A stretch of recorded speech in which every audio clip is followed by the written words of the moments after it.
mga bossing dito. Ewan ko kung may naniniwala pa dito sa kinaroroonan natin. Anyway, mga bossing, bukod po dyan, yung mga ibang newscaster, yung mga ibang nagbabalita po, mga bossing, kagaya nila Karen Davila, dapat po, yung mga ganyan, nasa gitna lang kapag ka nag-ano.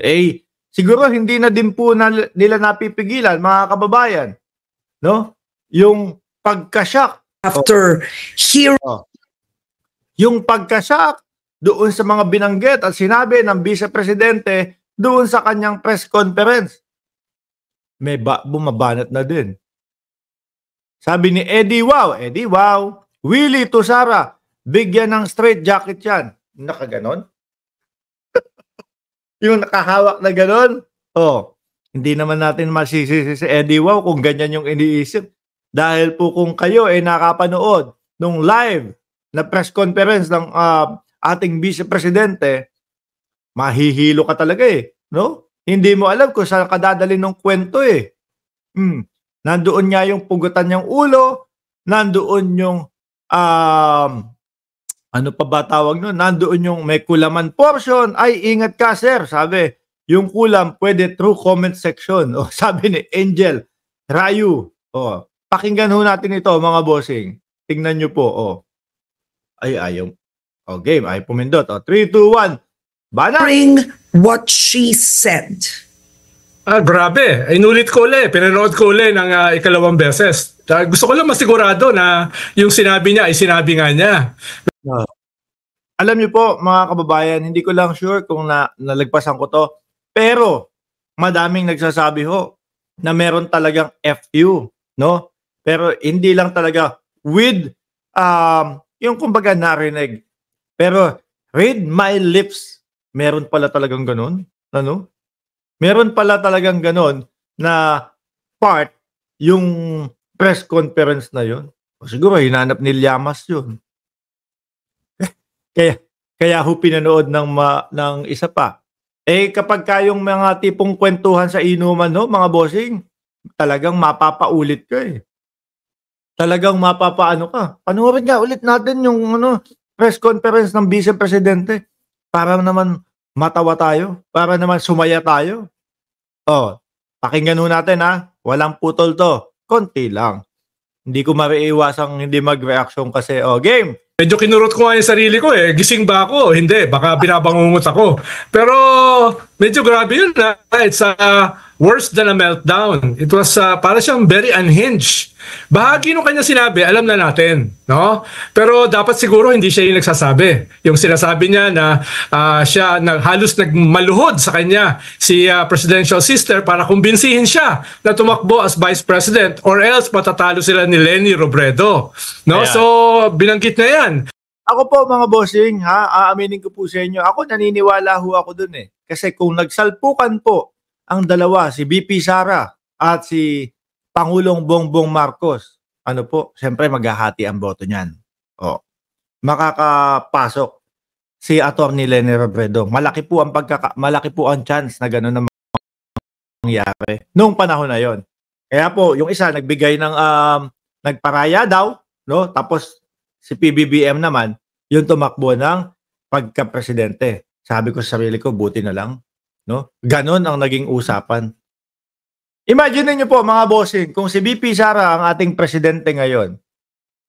Lagay niyo diyan sa comment section kung ano ang masasabi niyo. Pero doon po sa sinabi ni Ronald Llamas po, mga bossing, no?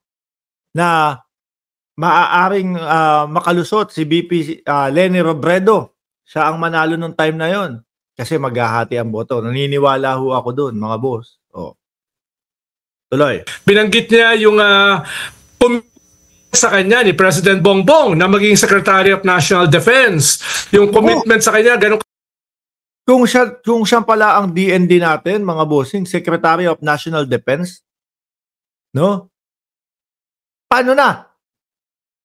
Malamang po wala tayong naririnig dyan sa usaping West Philippine Sea, mga kababayan. Kasi po, si Gibo Chodoro, mga bossing, Secretary of National Defense natin, mga boss, ay nako, busy po. Busy sa paglaban po sa ating karapatan. No? Eh si Inday Sara, baka hindi. Sasabihin niya mga, tingnan nyo, walang nangyayaring bangayan sa West Philippine Sea kasi si BP Sara ang ating national defense. Ayan, wala eh. Baka kasi, sige, status ko na lang kung ano yung napag-usapan dati, no? Ng aking ama, nung aking tatay. Sabi ni Jordan G, hindi pwede mag-National Defense siya, apakadali para sa kanya mag-kudeta. Naku po, nakakatakot, ano? Game. Specific, yung paggamit ng helicopter na inagaw sa kanya ng First Lady, etc. etc. So, usually lang, yung mga ganito, hindi na ikaw yung nagsasabi. You hire somebody or yung kaalyado mo, siya na yung magsabi. Dahil nagmumukha kang masyadong entitled. Pero hindi na... Ganun naman po talaga yun. Ano? Kumbaga parang, ganito, ibanat mo nga itong ganito. Sabi mo, dapat vice-presidente yan, kaysa First Lady, etc. etc. Yung banat po ni BP Sara, talaga naman pong, mararamdaman mo, entitled ba siya? So, dapat ba talagang siya yun? Parang siya na lang. How to be a mother, sabi ni Mr. CPA. Give me a chopper. Aba.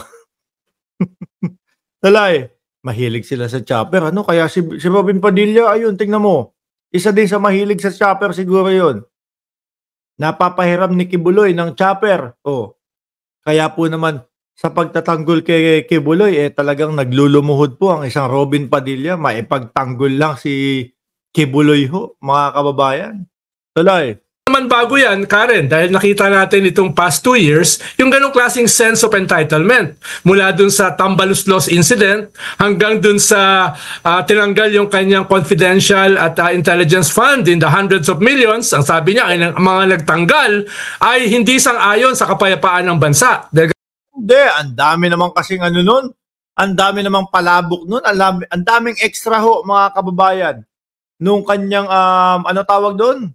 Budget, Yung mga pa lang, yung mga advisor pa lang, 100 million, mga bossy. Di ba? Sa kauna-una ang pagkakataon sa historya ng Pilipinas, 2 bilyon ang hinihinging budget ng Vice Presidente o Office of the Vice President. Pinakamalaki ho yun, ha? Pero kapag kayong pagpaliwanagan ho, mga bossing, ay nako. Hindi na namin ipapaliwanag yan. Ayaw ko ng question and answer. Basta binigay ko na sa inyo yan. Kung gusto nyo aprobahan, bahala kayo. Pero tayo, mga bossing, nakatutok ho tayo sa sa Congress Kasi gusto nating malaman, saan ba ang hinihingi na budget, para saan yung hinihinging 2 billion budget, no? Hindi ho eksaktong 2 billion yan. May plus-plus pa ho yan. Para saan ang hinihinging 2 bilyong budget ng Vice Presidente? Mano ba namang mapakinggan namin kung para saan gagamitin? Kaso wala. Sabi ng Vice, basta binigay ko na sa inyo yan, ayoko na ng question and answer. No? Sabay salpak nung earphone. Ganun. Sabi ko, para namang may pagkaisip bata ang ating Vice Presidente. Tapos, yung pagkatapos ho nito, mga kababayan, ang daming nagpapasa sa akin ng video, ha? No? Ang daming nagpapasa sa akin ng video. Boss Mark, pagkatapos niya doon sa parang mesaltik na press conference, sumayaw-sayaw lang ang Vice Presidente. Kumbaga parang wala ang pakialam sa inyo. Bahala kayo dyan. Basta sasayawan ko lang kayo. No. Di ba, Ma'am Elizabeth Napisa, para yun, mabigyan niya ng magandang buhay si Amores. Naku, yan na naman, si Amores na naman. Yung issue na naman kay Jan Amores at Vice Presidente. Tuloy ko, no? Gagamitin daw niya yun para sa kapayapaan. Ikatlo, yung kanyang mga atake, no, na sa lahat ng kanyang mga kalaban dito sa budget. Pero ngayon lang ako nakakita na pinapatanggal mo yung presiding officer sa budget hearing. No? So meron, hindi si Stella Kimbo magulat din no? Ba't papatanggal ako? Kung naalala niyo pinapatanggal niya yung presiding officer, mga kababayan. Sabi ni Ivan Vival, mabuhay ka paring Mark Ramos watching from Muscat, Oman. Salamat po, sir. Mabuhay din po kayo ng mga OFW. Hindi bago ito. Yung sinasabi niya na yung kanyang 500 million na security, 500 security force, tinanggalan ng 100. Ang natira 400, galit na galit siya. Makikita mo yung height of entitlement Diba? Ba naman dami nun? Yun nga pong 400, 300 na lang mga kababayan. Baka makover na huno ng ano, o ilang barangay, o isang buong barangay. Ano?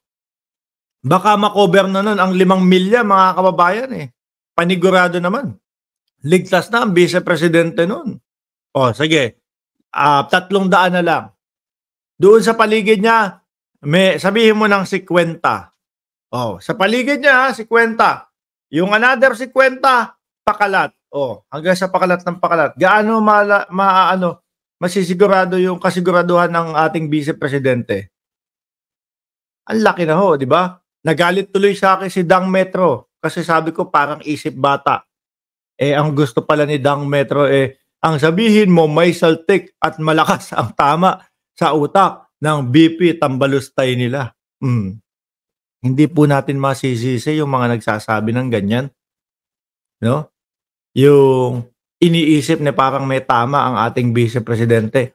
Dahil mismong dun sa press conference natin, natunghayan mga kababayan, yung naging asal at ugali po at mga pananalita po ng ating vice-presidente. Biruin mo, vice-presidente ka, pangalawa sa pinakamataas na posisyon sa Pilipinas. Tapos maririnig lang ho natin mga kababayan, gusto kong putulin, cut his head, no? Kasi hindi binigay yung relos. Kayo po ba? Sige. May nanghihingi sa inyo na isang bagong graduate, hinihingi yung G-Shock nyo, ibibigay nyo ba agad? Yung sa pa kaya? Yung sa presidente pa kaya? Di ho ba? Yung mga ganyan, may mga sentimental value yan, lalo na kung mga Rolex talaga. Ay nako, mga bossing. Parang parang nanghihingi ka ng relos. Di ho ba? Hindi ba pwedeng, total, kaya mo nang gumawa ng bata, hindi ba pwedeng bumili ka na lang ng iyo? Di ba? Tuloy. Yung ganon. Kaya hindi bago yung bahagi ng sinabi niya. Ang bago rito, yung lumampas ka na sa limit of what is proper or even improper. Yung sasabihin mo na huhukayin mo yung bangkay at itatapon mo sa West Philippine Sea. Yung sasabihin mo na ikaw ay sinisipon lamang pero hindi ka nagko-cocaine. 2, 3. May ganun pa pala. May mga simpleng mga banat pa pala ang vice-presidente. Kasi mga kababayan, kaya hindi ko nakumpleto yon. Kasi naka-live tayo habang ang vice-presidente naman po ay naghahanda o nagsasalita po doon sa kanyang inuman session, doon sa kanyang press conference po, mga bossing.